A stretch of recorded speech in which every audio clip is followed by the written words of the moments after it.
My name is Michael, and we're going to be discussing how diet affects cognitive function. So, the main goal of the study is to investigate the role of diet and cognitive function. In this study, there will be two variables, the independent and the dependent. So, in the independent variable, we have diet intervention, and in the dependent variable, we have cognitive performance. There will be two groups in this experiment. The experimental group, which will receive the Mediterranean diet, and the control group, which will resume their standard American Western diet. We're predicting that people who follow a Mediterranean style diet will have enhanced cognitive performance. So, the past research has found that in the Western diet, which consists of high saturated fats, refined carbohydrates, refined and added sugars, cause oxidative stress and systematic inflammation in people, which indirectly cause deficits in memory, learning, and attention. Jacka et al. Saw that people who followed the Western diet had smaller hippocampal volumes, which is a region in the brain responsible for learning, memory, and attention.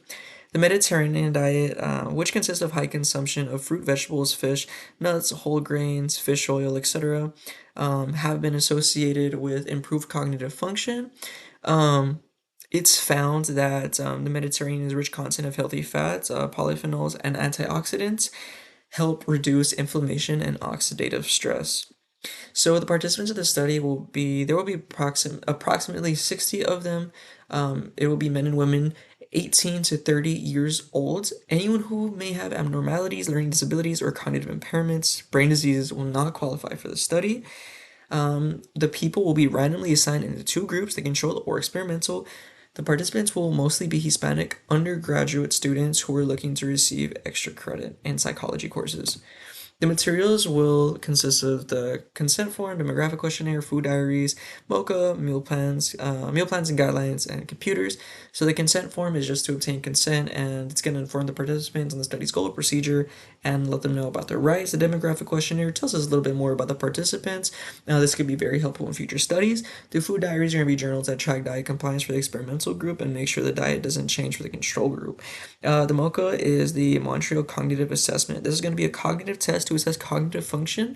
This will be used for the pre-testing and post-testing. Meal plans and guidelines. This is going to help the experimental group follow their diet.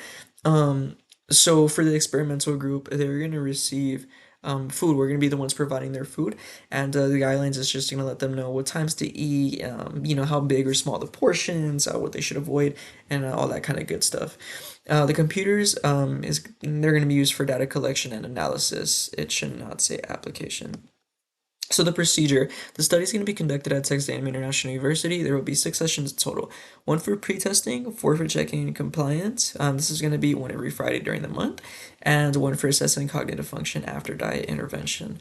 So participants will be informed on the study, and after gathering consent, will be randomly assigned to either the experimental control group. Experimental group will be instructed to follow the Mediterranean diet. Control group will be advised to resume their Western diet. Both groups will complete the MOCA before and after the experiment. So the data will be recorded. Of course, our measure, the MOCA, is gonna let us know the cognitive performance scores. We're gonna go ahead and enter this into Microsoft Excel. If for whatever reason we need to run any analysis, we'll go ahead and use an over Jamovi.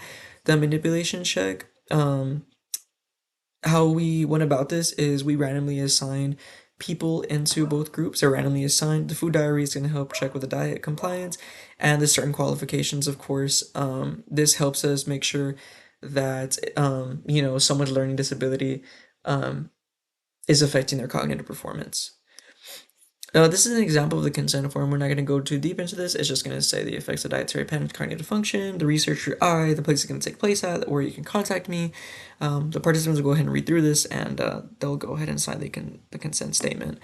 This is an example of the Montreal Cognitive Assessment. As you can see, this is the visual spatial executive part of the test. There's going to be the naming, memory, attention, language, all that good stuff. This is the food diary. It's going to go ahead and let participants list all the foods that they have eaten, the calories, and stuff, so we could go ahead and track the macronutrients. That'll be all for today.